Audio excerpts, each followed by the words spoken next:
dengan segala kerendahan hati mohon maaf kepada Habib, saya tidak bisa mengikuti karena ada hall di hallnya almarhum Kiai Haji Hasyim Adnan yang persis ba'dah Jumat ini dilaksanakan. Maka saya dengan segala kerendahan hati mohon maaf kepada Habib, saya tidak bisa untuk menunggu. Persilakan Habib berikanlah nasihat-nasihat kepada anak-anakku, mudah-mudahan memberikan manfaat kepada kita bersama. Sekali lagi saya ucapkan terima kasih.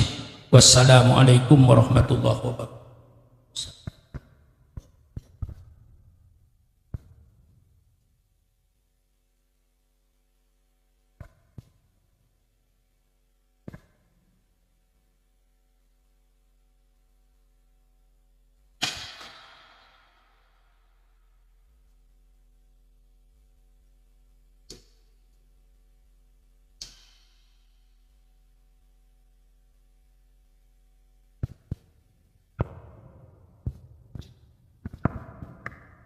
Assalamualaikum warahmatullahi wabarakatuh.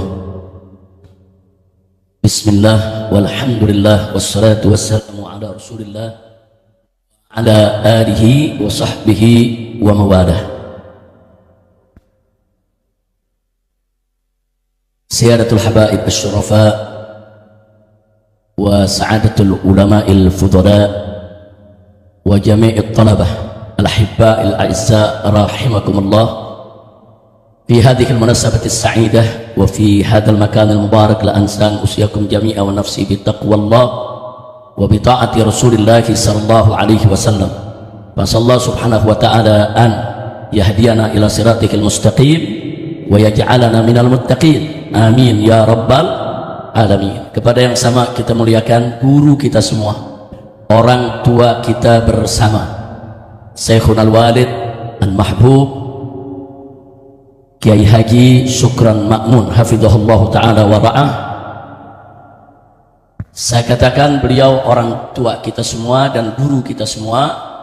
Perlu saya sampaikan di awal ini, dulu di tahun 75 sampai 80-an menjelang 90, dari mulai saya SD, di mana Kiai Haji Syukran Ma'mun itu berceramah di atas mimbar, baik beliau sendiri maupun bersama Al-Habib Syekh bin Ali Al-Jufri, begitu juga bersama Kiai Haji Hasyim Adnan yang hari ini akan dihaulkan.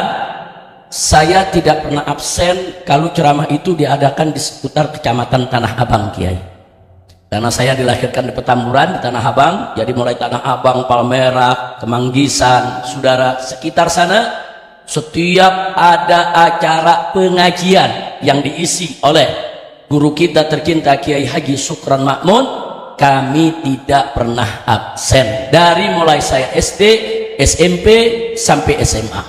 Jadi beliau adalah guru saya, guru Anda, guru kita semua.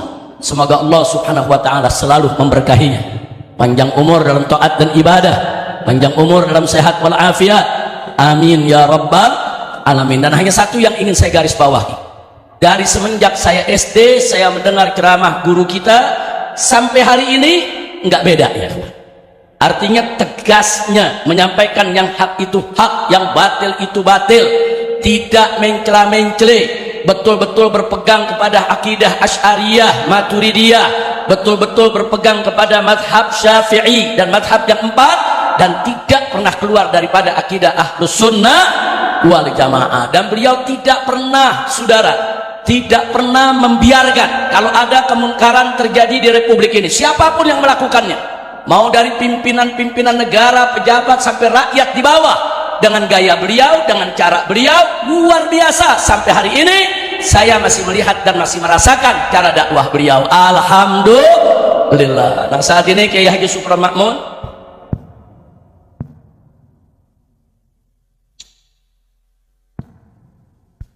saat ini beliau akan menghadiri, tadi sudah saya bilang ada 3 serangkai, Kiai Haji Syukran Ma'mun, Habib Syekh bin Ali Al-Jufri, dan Kiai Haji Hasyim Adnan. Nah saat ini beliau akan menghadiri haul Kiai Haji Hasyim Adnan. Doakan agar beliau selamat di perjalanan dan senantiasa dipanjangkan umur oleh Allah Subhanahu wa taala dalam setiap langkah perjuangannya. Allah berkahi, amin ya rabbal alamin. Kita lepas dulu kepergian guru kita sama-sama. Salatullah salamullah ala taha rasulillah. Salatullah salamullah ala yasin habibillah. Semua salatullah salamullah ala taha rasulillah.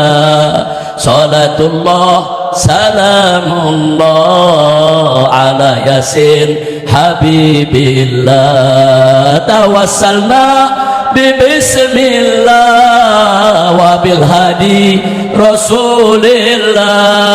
Tawassalna bismillah wa bil hadi rasulillah wa kulli mujahidin lillah bi ahlil badri ya Allah. Salatullah salamullah ala taha rasulillah. Salatullah salamullah ala yasin habibillah. Sallu ala nabi Allahumma salli wa sallim alaihi. Baik ya ikhwan, untuk menyingkat waktu langsung saja saya ingin menyampaikan apa yang perlu disampaikan sesuai amanat beliau, amanat saya punya guru Al-Muhtaram Al-Mukarram Kiai Haji Syukran Makmun hafidhahullah ta'ala wa ra'ah. Biasanya kalau saya silaturahim Jumat, saya tidak pernah khutbah, saya juga tidak pernah menyampaikan sambutan. Nah, jadi di mana-mana saya nggak kasih sambutan. Baru sekarang nih hari kita kasih sambutan ya kawan. Ya, alhamdulillah, karena ini merupakan imtithalan li amril ustad. Syukran Makmun itu bukan hanya guru Anda tapi juga guru saya, bukan hanya syekh bagi Anda tapi juga syekh bagi saya. Maka itu mematuhi perintahnya, mengikuti arahannya barusan, itu merupakan kewajiban saya sebagai salah satu dari sekian banyak murid beliau. Mudah-mudahan dengan imtithalan di amril ustad ini Allah akan memberkahi kita semua. Amin ya rabbal alamin. Beruntunglah semua para santri, baik putra maupun putri yang mengikuti pendidikan di pondok pesantren Darur Rahmah. Pendidikan di pondok pesantren, saudara, sistem pendidikan pondok pesantren dari sejak dulu sampai hari ini belum ada yang bisa mengalahkan dari seluruh sistem pendidikan yang ada di dunia ya. Kenapa kita sampaikan sedemikian rupa? Karena kebanyakan sistem pendidikan yang ada di seluruh dunia dimanapun kita berada itu hanya mengedepankan taklim, pengajaran. Berbeda dengan pondok pesantren. Nah, pondok pesantren sejak ratusan tahun yang lalu bukan hanya mengedepankan taklim, tapi juga mengedepankan tarbiyah. Apa beda taklim dengan tarbiyah? Taklim pengajaran, hanya sekedar mengajar ya, dan itu dilakukan oleh sistem pendidikan di seluruh dunia, di mana saja, baik pendidikan agama maupun pendidikan umum, semua berpegang kepada sistem taklim, sistem pengajaran. Sedangkan pondok pesantren sejak awal berada di tengah-tengah umat Islam, di samping ada sistem taklim, sistem pengajaran, juga sangat memperhatikan sistem tarbiyah, yaitu sistem pendidikan. Jadi beda antara pengajaran dengan pendidikan. Kita berikan contoh yang simpel. Kalau dalam satu sekolah, murid diajarkan bagaimana cara sholat, diajarkan rukunnya, diajarkan sunnahnya, diajarkan tata caranya, itu namanya taklim, pengajaran, saudara. Adapun pulang dari sekolah, si anak tadi mau sholat, nggak sholat, guru udah nggak terlibat lagi ya. Itu namanya taklim. Diajarkan di sekolah, dia pulang. Wallahu a'lam sampai di rumah apa dia amalkan, apa dia tidak amalkan. Kenapa? Karena tugas si guru hanya taklim, pengajaran aja. Tapi berbeda dengan pondok pesantren. Di pondok pesantren, santri di kelas-kelas atau di halago-halago yang diadakan di masjid ini, saudara, diajarkan tentang tata cara sholat, hukum sholat, syarat sholat, kewajiban sholat, saudara, semua diajarkan. Tapi pada saat yang sama, begitu masuk waktu sholat, semua digiring ke dalam masjid, diawasi oleh para guru-gurunya. Bagaimana cara mereka berwudu, bagaimana cara mereka sholat, diajarkan cara mereka merapikan shaf, diajarkan cara mereka untuk apa? Untuk melaksanakan apa yang baru diajarkan dalam kelasnya, saudara. Itu namanya tarbiyah, saudara. 5 waktu, bukan hanya 5 waktu di pondok pesantren, 24 jam. Para ustadz ditugaskan oleh kiainya, saudara, untuk memperhatikan setiap perilaku, setiap gerak-gerik yang dilakukan oleh para santri, saudara. Makanya dalam pondok pesantren ada muragib, ada pengawas-pengawas, saudara, baik pengawas yang ada di kelas maupun pengawas yang ada di kamar-kamar santri, pengawas yang ada di semua sudut pondok pesantren tersebut. 24 jam santri diawasi, santri dididik, santri diajarkan, saudara. Itulah yang dimiliki oleh pondok pesantren yang tidak dimiliki oleh sistem sekolah yang lain, saudara. Alhamdulillah. Nah, makanya saya mau tanya nih semua sekali lagi, saudara, kalau gitu pondok pesantren lengkap tidak? Lengkap tidak? Ada taklim pengajaran, ada tarbiyah pendidikan. Subhanallah, saudara. Makanya jangan kaget kenapa tadi saya katakan sistem pendidikan pesantren ini belum ada yang tandingi. Bahkan saat ini di luar negeri, orang-orang di luar Islam, sampai di Indonesia sekalipun, mulailah mereka mendirikan boarding school. Apa itu boarding school? Banyak sekolah umum, tapi muridnya disuruh nginep. Banyak sekolah umum, tapi muridnya dimikinin kamar. Banyak sekolah umum, saudara, mereka disuruh tinggal di tempat mereka sekolah. Itu yang dimaksud dengan boarding school. Boarding school itu pesantren, saudara. Kenapa mereka tiru sistem pesantren sedemikian rupa? Karena mereka melihat dengan mata mereka sendiri, mereka dengar dengan telinga mereka sendiri, mereka rasakan bagaimana kualitas, saudara, anak-anak santri yang memang sekolah di pondok-pondok pesantren, yang kualitas tersebut tidak didapatkan oleh anak-anak yang tidak sekolah di pondok pesantren, saudara. Sekali lagi, alhamdulillah. Bersyukurlah kita kepada Allah kalau kita semua menjadi santri di pondok pesantren.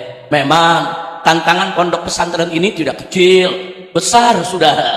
Bahkan belakangan, saudara, ada yang pengen bagaimana supaya pondok pesantren nggak laku, diisukanlah pondok pesantren awas sarang teroris. Kenapa ada isu pondok pesantren sarang radikalisme, sarang ekstremisme, sarang radikal, sarang teroris, supaya umat Islam tidak berbondong-bondong masuk ke pondok pesantren lagi, saudara. Dibuat takut sedemikian rupa.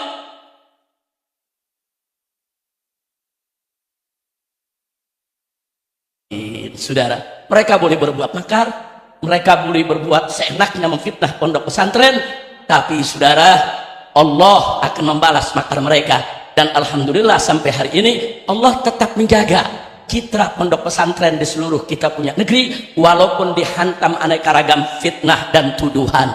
Alhamdulillah. Ada lagi cara-cara tidak sehat.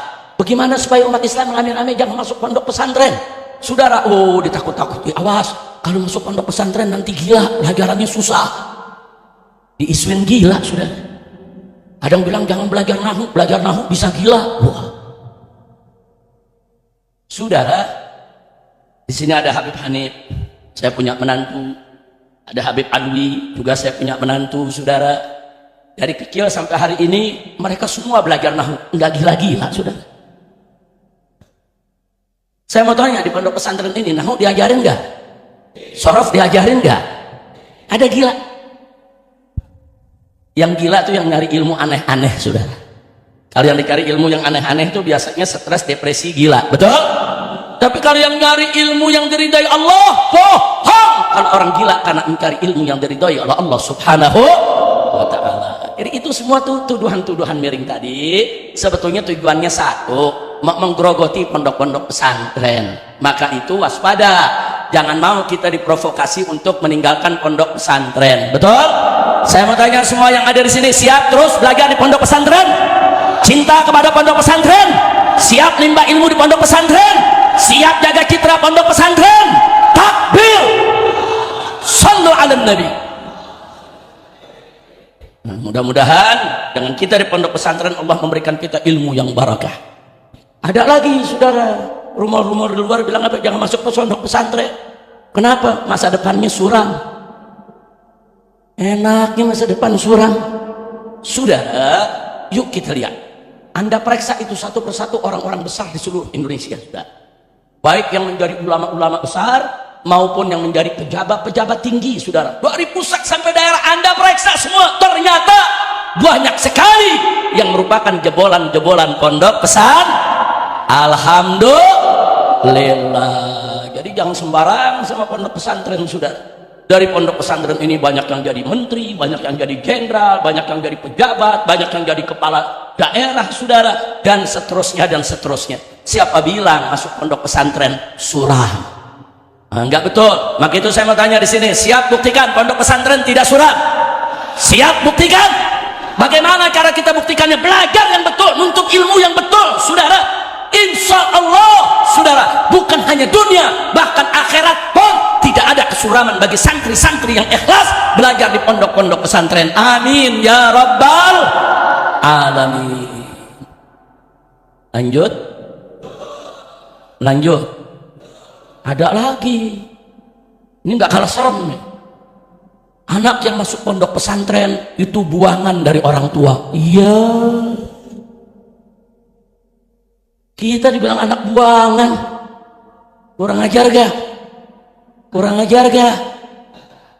Jangan-jangan di sini ada merasa begitu kali ini. Ayo jujur, ada merasa begitu gak? Merasa dibuang gitu sama orang tua, saudara. Jangan saudara. Justru orang tua, apalagi di zaman sekarang ini yang tantangan keimanan merajalela 24 jam non-stop ada di setiap tempat, saudara.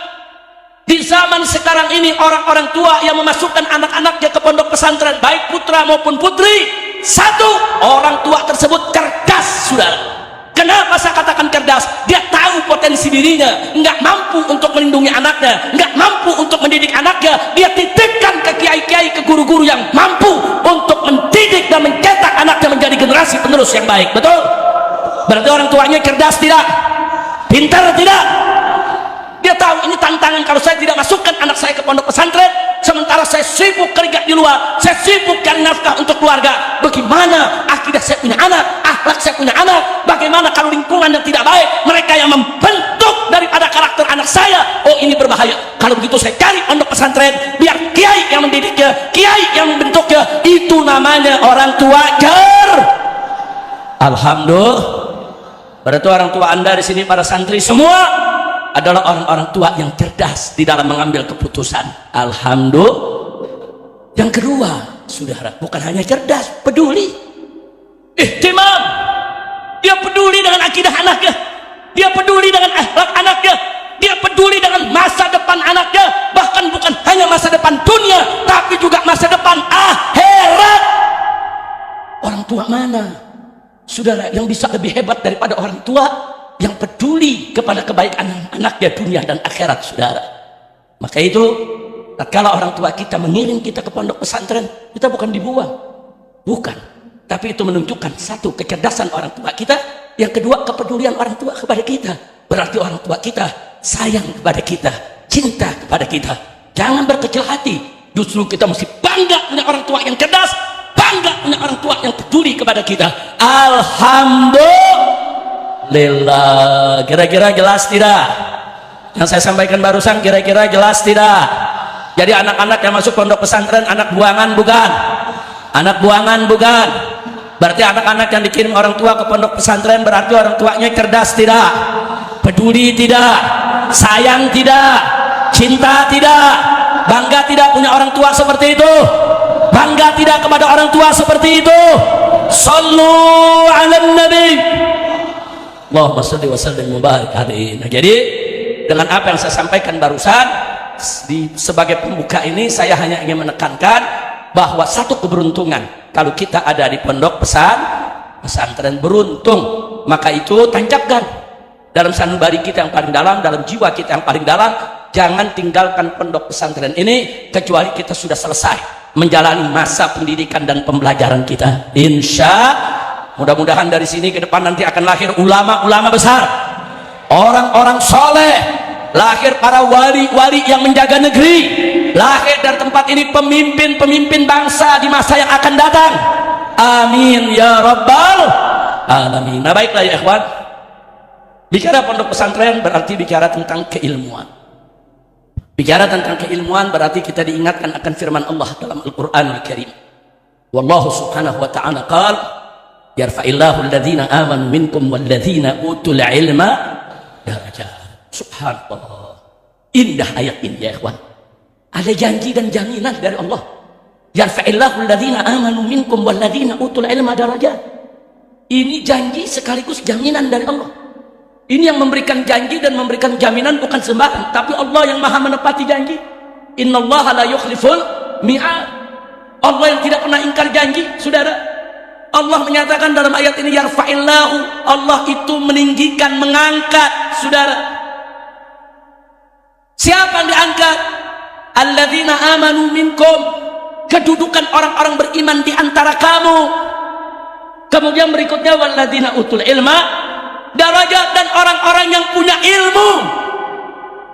Jadi orang yang beriman dan berilmu, Allah jamin, Allah janji, saudara, mereka akan ditinggikan oleh Allah, dinaikkan derajatnya oleh Allah.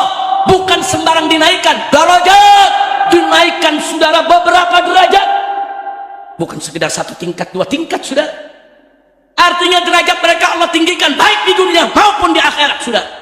Selama apa? Selama mereka ikat antara iman dengan ilmu. Jadi Allah dalam ayat ini tidak memisahkan antara iman dengan ilmu, saudara. Loh, kenapa nggak dipisahkan? Karena dengan iman kita didorong untuk menuntut ilmu, dan dengan ilmu, saudara, maka kita dijaga jangan sampai iman lepas dari kita punya diri. Jadi iman mendorong diri kita untuk menuntut ilmu, dan ilmu adalah penjaga iman kita supaya iman kita jangan merosot, tapi iman kita terus naik, saudara.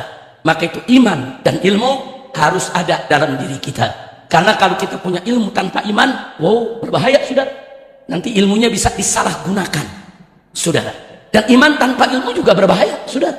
Karena iman itu kalau tanpa ilmu nanti imannya akan merosot, dan pada saatnya nanti imannya bisa lepas. Na'udzubillah min dzalik. Maka itu iman dengan ilmu, saudara, harus senantiasa ada dalam diri kita.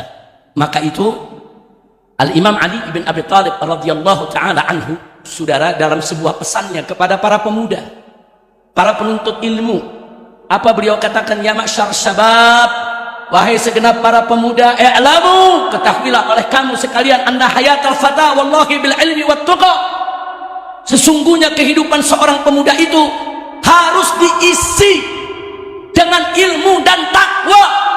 Wa idza lam yakuna, kalau kedua perkara ini tidak ada, ilmu dan takwa tidak dimiliki oleh seorang pemuda, falaktibara bihayatih, maka enggak ada artinya dia punya kehidupan.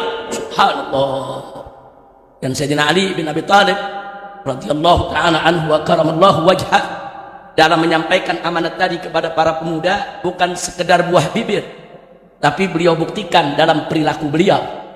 Karena sejak beliau kecil, beliau dipelihara langsung oleh Nabi kita Muhammad sallallahu alaihi wasallam. Beliau dididik langsung dalam rumah Nabi alaihi salatu wassalam, dan semenjak muda beliau selalu menuntut ilmu dan mengisi masa mudanya dengan iman dan takwa kepada Allah subhanahu wa ta'ala.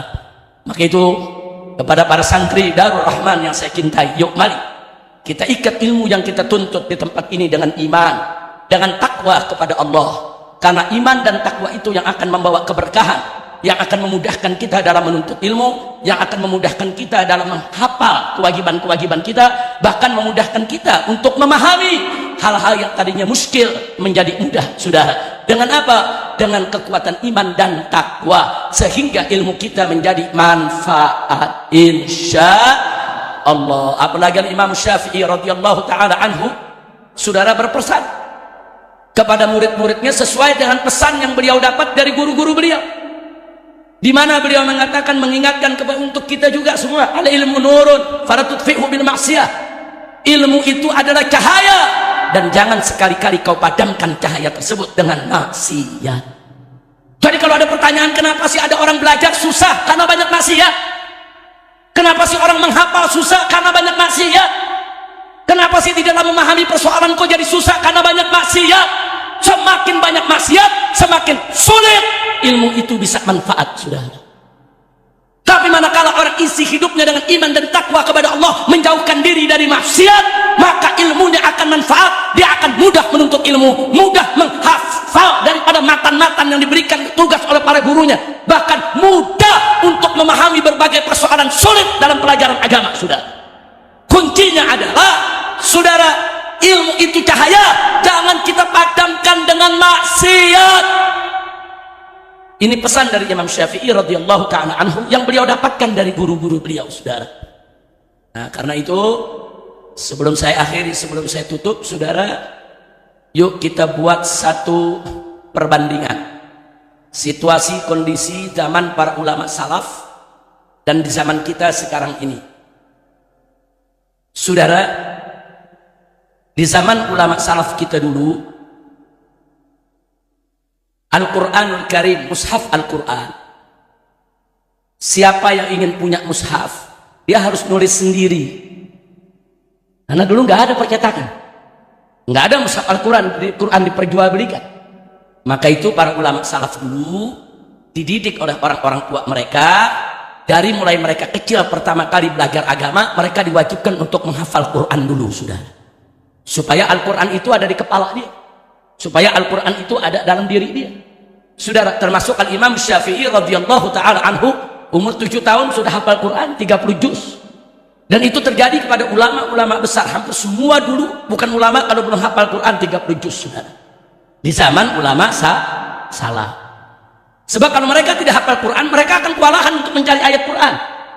Saat itu Al-Quran, saudara, belum dicetak, belum seperti zaman ini yang di Android dengan mudah kita mencari ayat Al-Quran, saudara. Dulu mencari ayat Al-Quran, mereka mesti cari di kepala mereka, di dada mereka, lewat hafalan mereka, saudara. Apalagi hadis. Kalau mereka mencari hadis, saudara, ulama-ulama salaf kita dulu harus berjalan dari satu negeri ke negeri lainnya, yang perjalanan tersebut bisa berbulan-bulan mereka cari, saudara. Bagaimana perjalanan Al-Imam Al-Bukhari, bagaimana perjalanan Al-Imam Muslim, saudara, dalam mengumpulkan hadis, saudara. Ketika itu Sahih Bukhari belum ada, Sahih Muslim belum ada, kitab-kitab hadis belum ada, saudara. Jadi betapa kita lihat di zaman tersebut, tantangan untuk menguasai ilmu pengetahuan begitu sulit, saudara. Sarana prasarananya tidak mudah, tapi ajaibnya, saudara, ajaibnya di zaman yang serba sulit tersebut mampu melahirkan ulama-ulama kaliber dunia yang menguasai berbagai disiplin ilmu agama, saudara. Lihat Al-Imam Syafi'i, saudara, mahir dalam tafsir Quran, mahir dalam ilmu fikih, mahir dalam ilmu hadis, saudara. Lihat Al-Imam Syafi'i, bahkan beliau termasuk yang menetapkan ilmu usul fikih. Zaman yang serba susah mampu melahirkan seorang manusia sekelas Al-Imam Asy-Syafi'i. Zaman yang serba susah mampu melahirkan Imam Abu Hanifah, Imam Malik, Imam Ahmad, saudara. Subhanallah. Sekali lagi, dulu ulama-ulama salaf kalau sudah punya ilmu lengkap, jadi rata-rata mereka ya mufassir, ya muhaddits, ya mu'arrikh, ya lughawi, saudara, lengkap ada di diri mereka. Padahal zaman itu serba sulit. Tapi sekarang yuk kita kembali ke zaman kita sekarang ini. Masya Allah, di zaman sekarang ini, walaupun kita tidak hafal Al-Quran, mencari ayat Quran mudah, saudara. Hanya modal HP, Android, ada aplikasi Quran, mau cari ayat apa saja, tinggal tulis ujung ayat, pertengahan ayat, satu kata, keluar itu ayat, saudara. Oh, ayat itu ada di surat Anu, surat nomor kesekian, ayat kesekian, langsung keluar. Bukan hanya ayat Quran, saudara, hadis-hadis, saudara, udah ada di Android sekarang. Tinggal kita tulis satu hadis, katakan innamal a'malu binniyat, ini hadis ada di mana, langsung keluar. Ini hadis ada di kitab Anu halaman sekian, kitab Anu halaman sekian, kitab Anu nomor hadis sekian, keluar semua informasinya, saudara. Subhanallah. Ini zaman ini serba mudah, enggak sesulit zaman para imam dulu, saudara. Enggak sampai di situ. Bahkan saat ini, saudara, ada maktabah syamilah yang memuat yaitu 10.000 kitab lebih. Kitab fikih, fikihnya, kitab hadisnya, kitab tafsirnya, kitab tarikhnya. Kita hanya tulis sedikit ibarat, saudara. Satu kalimat bahkan satu kata sekalipun langsung ditunjukkan ada di mana saja kata-kata tersebut tercantum dalam kitab-kitab tadi, saudara. Artinya zaman kita sekarang kita serba mudah. Alhamdulillah. Mestinya kalau pakai logika di zaman yang serba mudah ini mestinya mampu melahirkan bukan lagi satu Imam Syafi'i, mestinya mampu melahirkan 1000 Syafi'i, saudara. Mestinya, karena sekarang serba mudah. Tapi faktanya ternyata di zaman yang serba canggih, yang serba hebat, serba mudah belajar, tidak mampu untuk melahirkan, jangankan seorang Syafi'i, setengah Syafi'i tidak ada. Subhanallah. Kenapa? Karena perlu kita jawab pertanyaan, kenapa? Ada apa? Bahkan di zaman sekarang ini kalau ada ahli tafsir, tafsir aja keahlian. Bicara hadis nggak bisa. Ada ahli hadis, hadis saja. Bicara fikih nggak paham dia. Tapi zaman dulu ulama-ulama lengkap, komprehensif ilmunya, sudah hampir semua bidang. Kita lihat lagi Imam Suyuti, saudara. Imam Suyuti mengatakan apa? Dia bersyukur kepada Allah. Aku bersyukur kepada Allah. Aneka ragam ilmu aku diberikan oleh Allah. Ilmu apa yang beliau nggak punya? Anda boleh lihat kitab-kitab Imam Suyuti radhiyallahu ta'ala anhu, hampir di semua bidang ilmu pengetahuan agama ada, saudara. Di usul fikih ada, saudara. Kemudian di fikih ada, di tafsir ada, di tarikh ada, di hadis ada, saudara. Kitab apa nggak dimiliki oleh Imam Suyuti? Sampai-sampai beliau mengatakan, kalau aku ingin menjadi seorang mujtahid mutlak untuk bangun mazhab sendiri, aku bisa. Orang ilmunya udah lengkap kok, ada. Tapi beliau lebih suka mengikuti mazhab Imam Syafi'i. Kenapa? Agar beliau tidak memulai mazhab dari nol lagi, saudara. Jadi apa yang sudah diijtihadkan oleh Al-Imam Syafi'i dan imam-imam sebelumnya itu beliau jaga. Apa-apa yang belum digali, beliau gali, saudara. Jadi beliau tidak membuang waktu untuk menciptakan mazhab baru, saudara. Subhanallah. Saudara, kembali ke pertanyaan tadi. Kenapa di zaman yang serba susah melahirkan Imam Syafi'i, Imam Suyuti, Imam Nawawi, Imam Ibn Hajar Haythami, Ibn Hajar Asqalani, melahirkan imam-imam yang luar biasa, saudara? Kenapa di zaman kita nggak melahirkan imam-imam sekelas itu, saudara? Jawabnya itu tadi. Manakala maksiat merajalela di sekitar kita, saudara, keberkahan akan berkurang. Makin banyak maksiat, makin sedikit keberkahannya. Sebaliknya, makin sedikit maksiat, semakin besar berkahnya, saudara.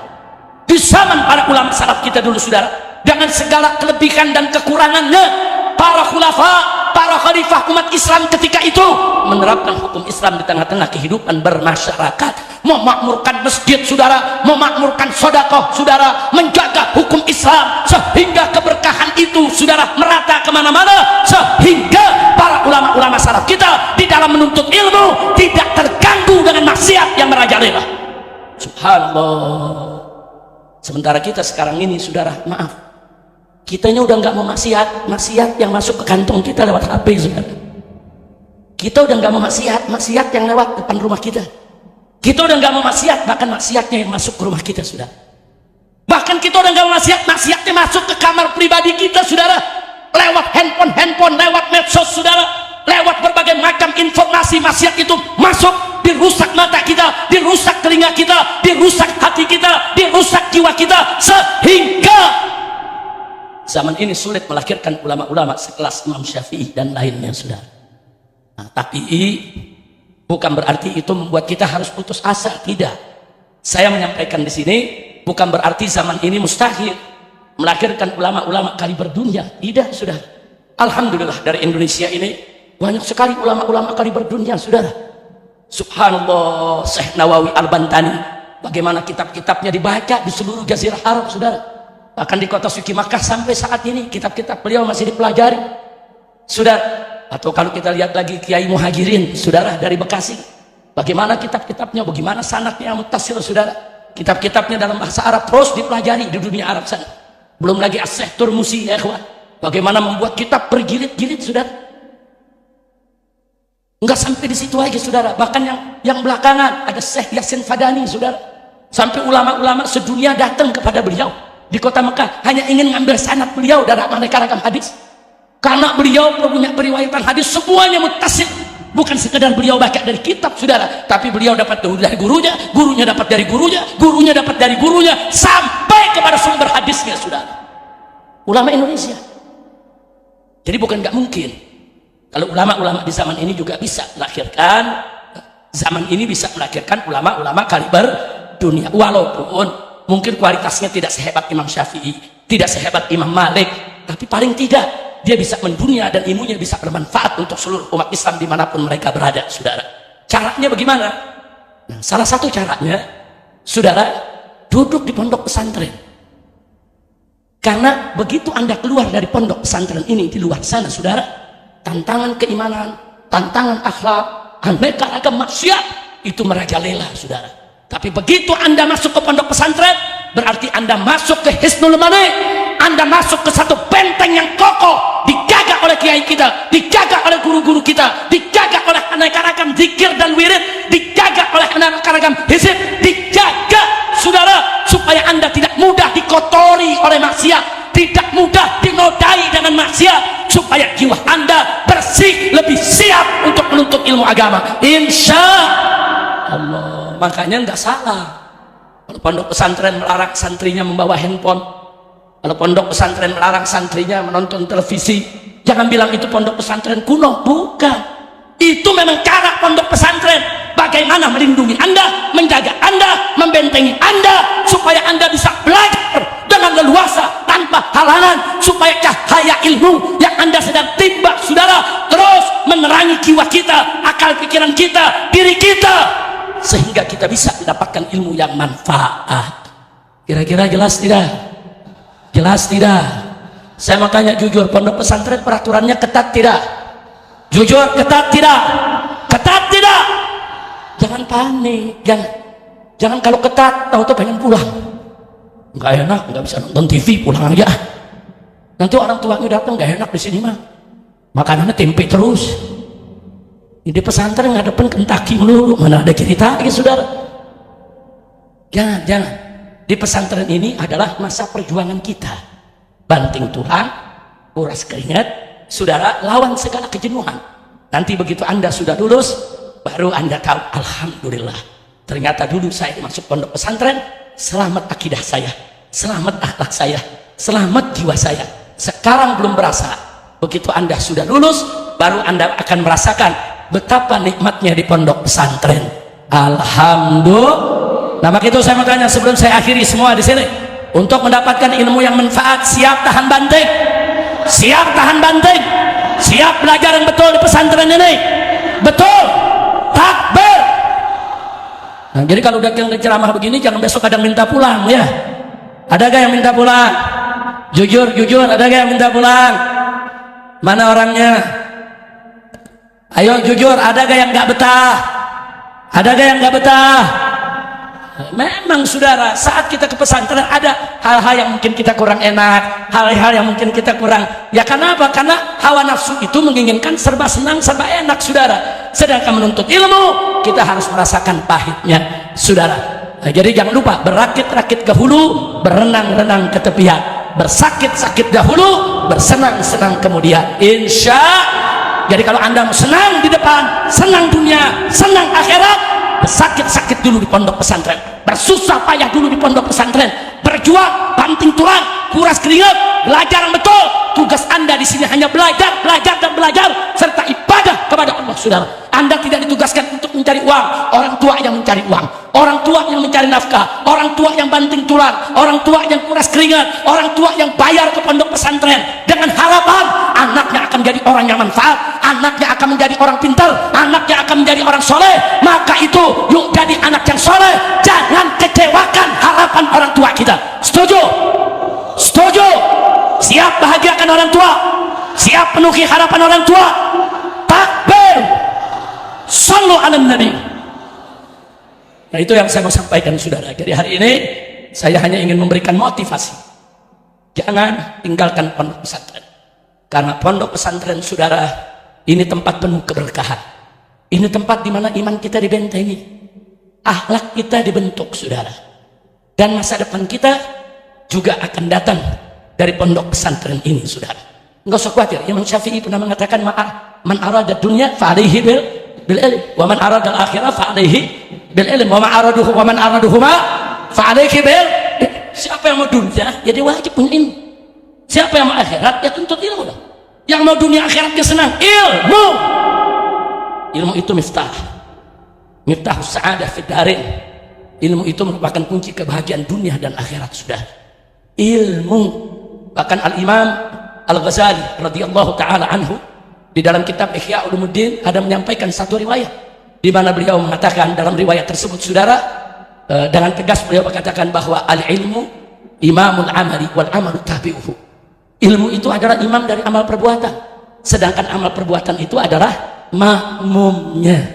Amal perbuatan kita itu bermakmum kepada ilmu, saudara. Ilmu yang menjadi imam, ilmu yang menuntun, saudara. Tapi sebagaimana saya katakan tadi, kalau ilmu memanfaat, dia mesti diikat dengan iman. Karena ilmu kalau nggak diikat dengan iman berbahaya, sudah. Ilmu ini berbahaya.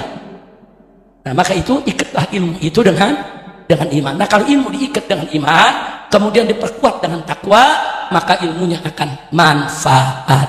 Amin ya rabbal alamin. Nah, sebagai penutup, akhirnya saya ingatkan kepada semua santri yang ada di sini. Subhanul yawm rijalul ghad. Pemuda hari ini adalah pemimpin di hari esok. Hari ini orang tua Anda yang memimpin negeri ini, yang menjalankan negeri ini, yang melaksanakan dakwah di negeri ini. Tapi besok Anda orang-orang muda yang akan tampil, yang akan menjadi ulama, yang akan menjadi umaro, yang akan menjadi kiai, yang akan menjadi pejabat, yang akan mengisi dakwah, yang akan mengatur negara ini, sudah.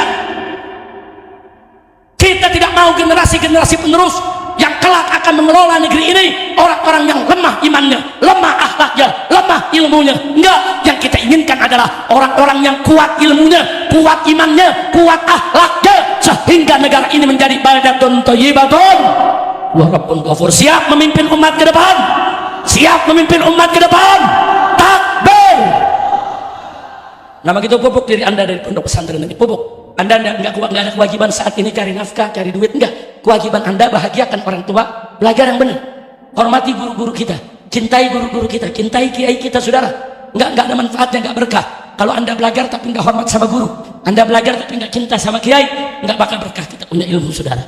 Nah, saya yakin insya Allah ke depan di antara Anda di sini besok akan ada yang jadi ulama besar, akan ada yang menjadi pemimpin di Indonesia, akan ada yang menjadi umara, ulama, tujar, akan banyak orang yang menjadi mujahidin untuk menegakkan kalimat Allah Subhanahu wa taala. Amin ya rabbal alamin. Akhirnya kita mohon kepada Allah Subhanahu wa taala, yaitu kita mohon kepada Allah segala keberkahan, segala kebaikan di dunia maupun di akhirat. Yuk sama-sama agar harapan kita dipenuhi oleh Allah, kita baca selawat rame-rame, saudara. Allahumma salli ala sayyidina Muhammad wa ashghilil zalimin. Allahumma salli ala Muhammad wa ashghilil zalimin bizzalimin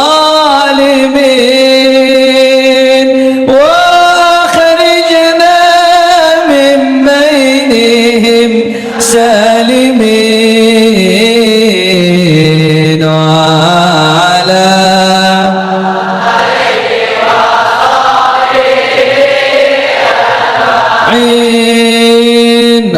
Allahumma salli ala sayyidina Muhammad wa ashghilil zalimin bizzalimin. Allahumma salli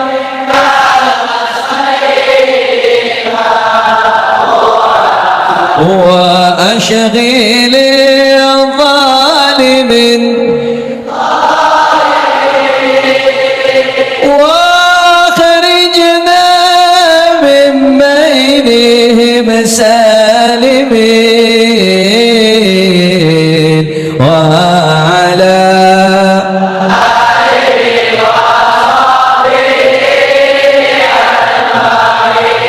صلى الله ربنا على نور المؤمنين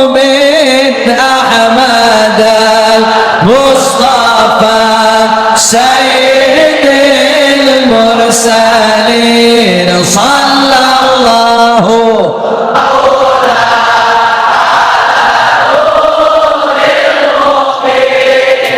Ahmad al-Mustafa sayyidil mursalin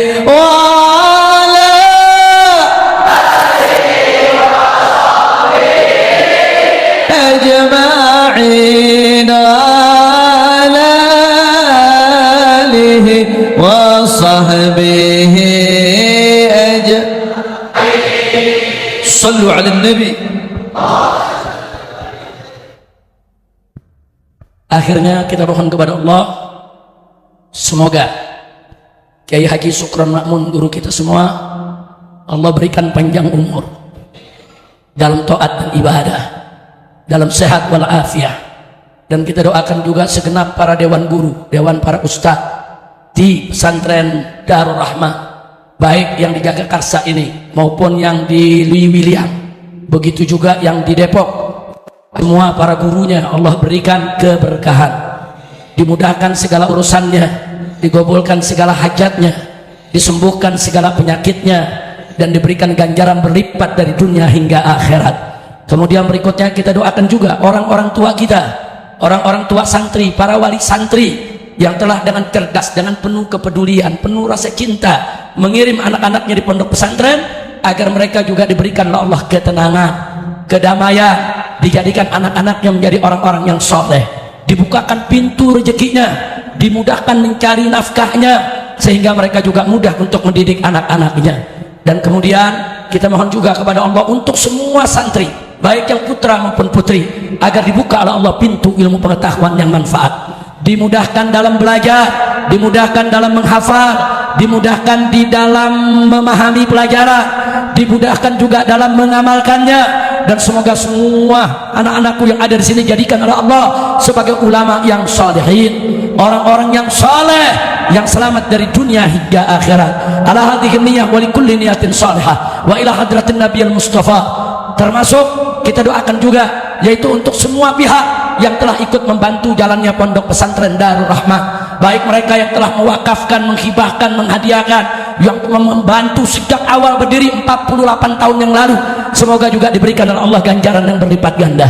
Wa ila hadratin Nabi sallallahu alaihi wasallam bisiril Fatihah.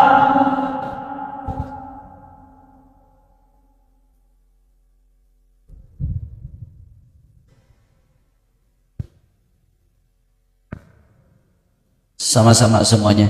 Ya Rabbana tarafna bi annana tarafna wa annana رفنا على لظى أشرفنا فاتوب علينا توبة تغسيلكم حوبا واستر لنا العورات وآمن الروعات واغفر لوالدينا ربي ومولودنا والأهل والإخوان وسائر الخلان وكل ذي محبة أو جيرة والمسلمين أجمع آمين ربي فاسمع فضلا وجودا منا لا باكتساب من بالمصطفى الرسول نهضا صلى وسلم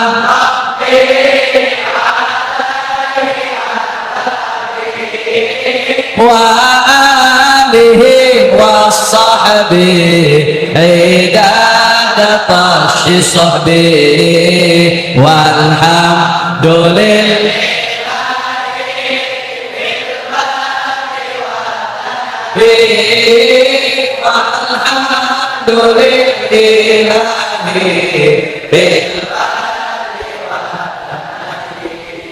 Sekian yang bisa kita sampaikan, mudah-mudahan manfaat untuk kita semua, dan mudah-mudahan insya Allah Pondok Pesantren Darul Rahman senantiasa menjadi ma'hadan salihan makmuran thayyiban mubarakan. Sekian, subhanakallahumma wa bihamdika asyhadu an la ilaha illa anta nastaghfiruka wa natubu ilaik walhamdulillahi rabbil alamin.